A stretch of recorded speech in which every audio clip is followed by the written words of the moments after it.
My next guest has got a huge fight coming up here December 19th at UFC Fight Night. He's going to be taking on Stephen Wonderboy Thompson. Of course, I'm talking about Hands of Steel. Geoff Neal back here on the program. Jeff, how's it going, man? It's going good, man. I appreciate you having me on. Of course. It's like a ritual. Every fight, we gotta do the pre-fight interview. Congrats on getting this fight, man. You know, I think a lot of people know how dangerous you are in the division, how much, you've earned this shot at fighting a guy like Wonderboy. Tell me the excitement level when you found out you'd be fighting him, because Wonderboy is very highly ranked in the division.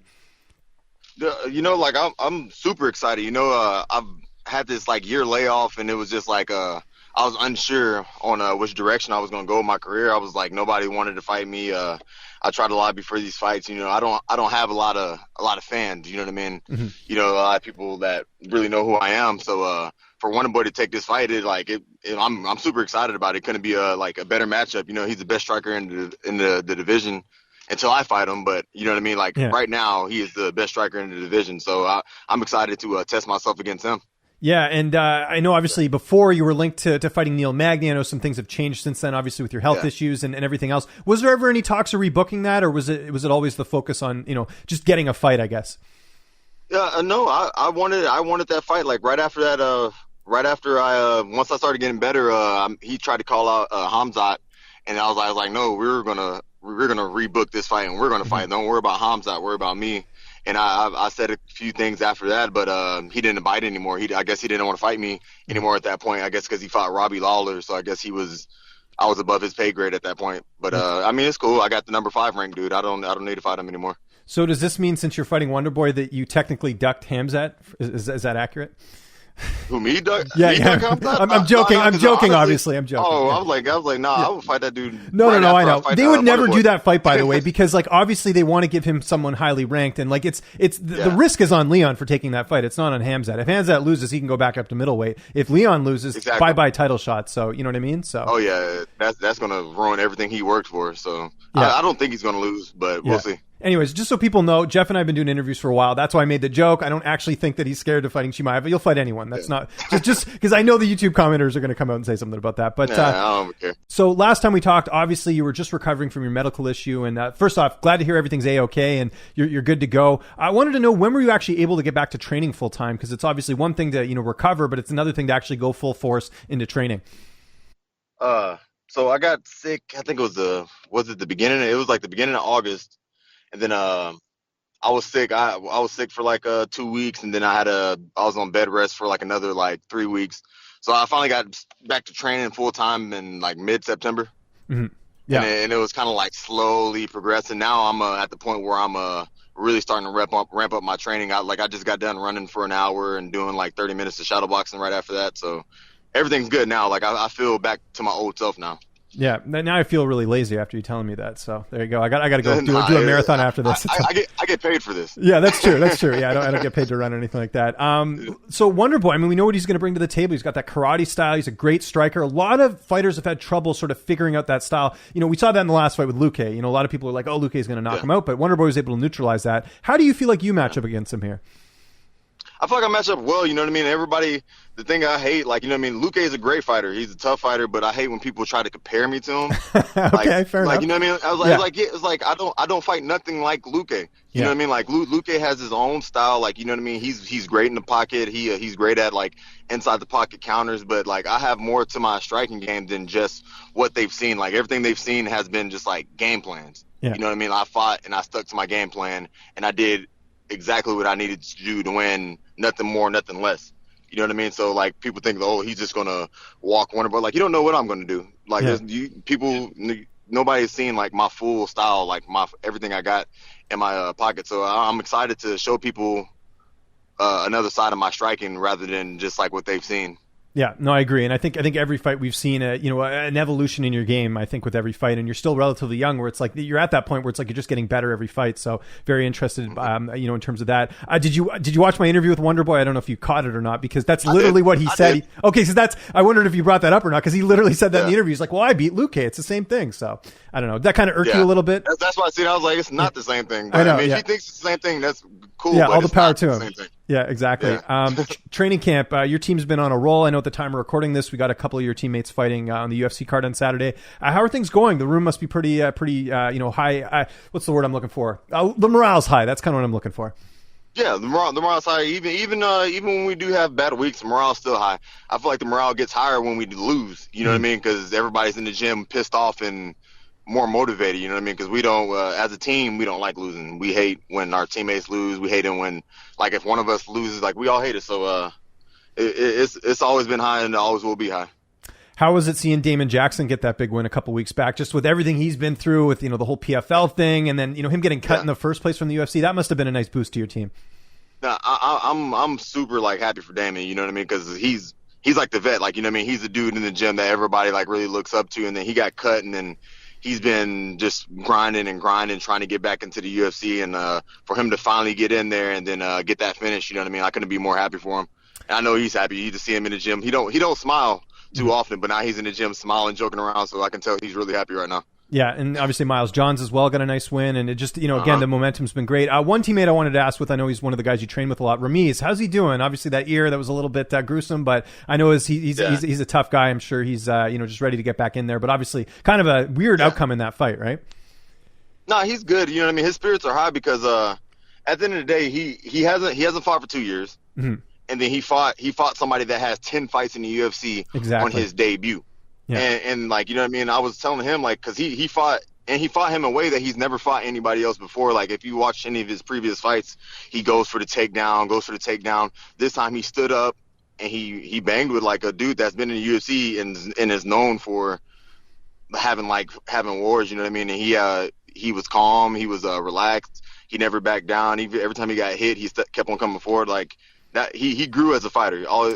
Even though he took that L, he's going to build upon that, and he's going to get better and better. Yeah, and I wish fans would focus on that a little bit more. Like, to me, it's about the performance. It's not about the L on the record, right? Like, I agree. I thought his stock went up in that fight. If we're doing this like as a university course, he got like a year's worth of university in MMA in that fight, fighting a guy in Max Griffin who's fought Colby Covington, who's fought, a lot of these high level guys. So he's fought some tough dudes. I know you were at the restaurant, you were working there. Are you still doing that during this camp, or have you left that?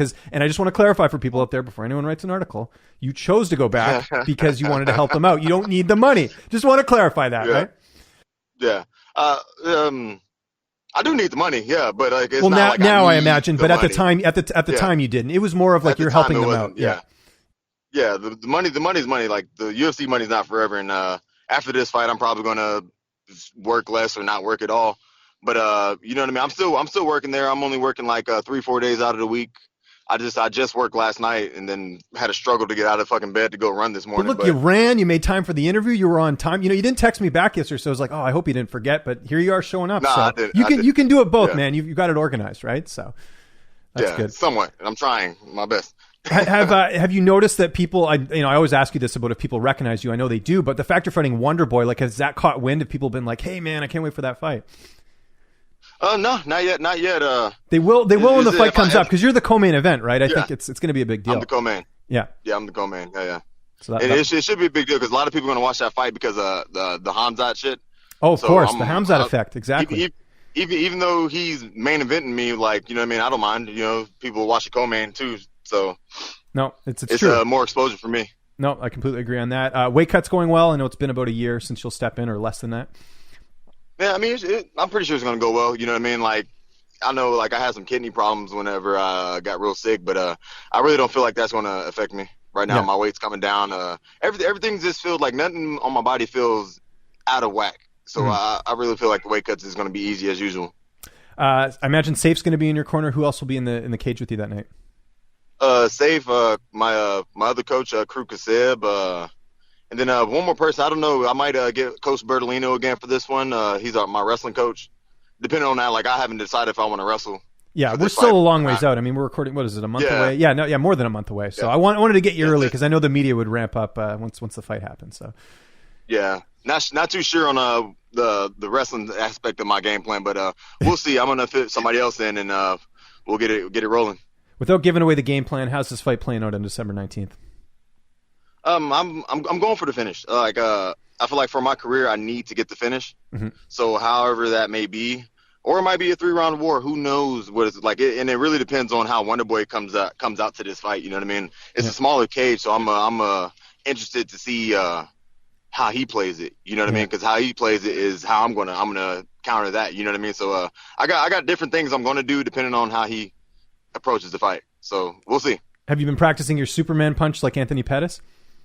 No, that was. I know it was just a weird fight. That whole fight was weird. Yeah. I was joking about that. Obviously, Yeah. it is weird though that's like the fight. one loss he has by knockout is to Pettis. You know? Yeah, and that it looked like it would never. Like I watched that fight and he was just tearing Pettis up, and then all of a sudden, boom, just got knocked out. That hurt. That hurt me, and I wasn't like I didn't even fight. Do you wish this was a main event, like the 5 rounds? You don't get paid by the hour, but I don't know if that's something you would have preferred, or do you like that it's only 3 rounds? I wish it was 5 rounds because it'll give me more time to establish myself. Like, you know what I mean? Like now that it's 3 rounds, I'm gonna have to kind of play hurry up offense. Mm-hmm. You know what I mean? If it was 5 rounds, I have more time to, I don't know, you know what I mean? Play around, figure things out, figure him out, try not to let him figure me out, you know? So, you know, I mean, the 3 rounds, whatever, it might work in my favor. You know what I mean? I might put pressure on him and discombobulate him, and he won't know what the fuck's going on, but we'll see. Where do you feel like a win over Wonderboy puts you in the grand scheme of things? Because he's ranked very high. I know the division's at a bit of a logjam with Usman on the sidelines. It looks like Burns going to fight him. I think Colby and Masvidal are going to fight. We'll see what happens there. But this has got to put you in that title conversation with a win over Wonderboy, I would think, especially a finish. Yeah, you know, especially if I finish him. Like, you know what I mean? If I win a boring decision, I'm probably not going to say shit. Mm-hmm. But if I do something spectacular and really impress people, I'm gonna start throwing my name in the hat. I'm gonna start being more vocal about what I want and who I want to fight.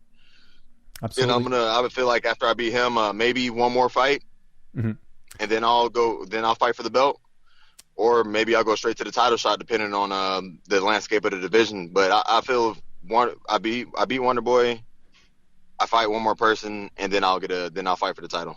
Do you like that Israel Adesanya is moving up to fight Jan Blachowicz? Like, does that excite you, or would you prefer Adesanya to fight Whitaker and let Glover get the title shot against Blachowicz?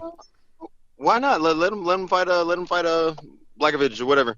Because you know what I mean. Say he does win, and then he fucking is a 2-division champ. Mm-hmm. Guess who's going to come back out of nowhere? Yeah, of course. Yeah. No, absolutely. So. Yeah. And I really want to see that. I know John Jones is going to come right out of nowhere, and they're going to fight again, and then. Yeah, I feel like they were trying to set that up in the first place. I feel like that's like the whole plan from the get-go, so we'll see. Okay. Anderson Silva fought your teammate Uriah Hall. Really emotional fight, and I thought Silva looked pretty good, and that's nothing against Uriah. He had a great fight, but Silva at 45, performing at that level, I thought he looked great. But do you think it's time for him to hang him up, or do you think he's got enough left in the gas tank, so to speak, even though he got finished? You talking about Silva? Anderson Silva, yeah. Not Uriah. Uriah's doing great. You're right. No, he's back in his prime again. I don't know where the fuck that came from. Yeah. But I feel like Anderson should have retired a long time ago. Mm-hmm. I hate seeing him fight. I like, you know what I mean? And I was telling Uriah the whole camp, because I knew Uriah was going to finish him. I didn't know which round. I didn't know how it was going to be, but like, it was just like from training with Uriah and like feeling like he still feels like he still moves and explodes like he's in his like 20s, you know what I mean? Anderson Silva's like 40 something. I've been wanting him to retire for a while, and I did not want to see that fight, but because I love them both, but it is what it is. I feel like he should never fight again and just walk away from the sport while he can. Jeff, so glad to see you back in action, man. I can't wait for this fight. This is honestly, I think this could be one of the fights of the year here. You and Wonderboy, 2 strikers going toe-to-toe. Can't wait. December 19th, UFC Vegas 17, I think it is. I'm losing track. Either way, just remind people where they can find you on social media. If you got any sponsors or shout-outs, I'll give you the last word. You can find me on social media, Hands of Steel, MMA, HANDZ of Steel, and that's on Instagram and Twitter. You can find me on Facebook, Geoff Hands of Steel, Neil, and then right now I'm currently looking for sponsors. So if anybody's watching the video and wants to sponsor me, please add one of those pages and hit me up.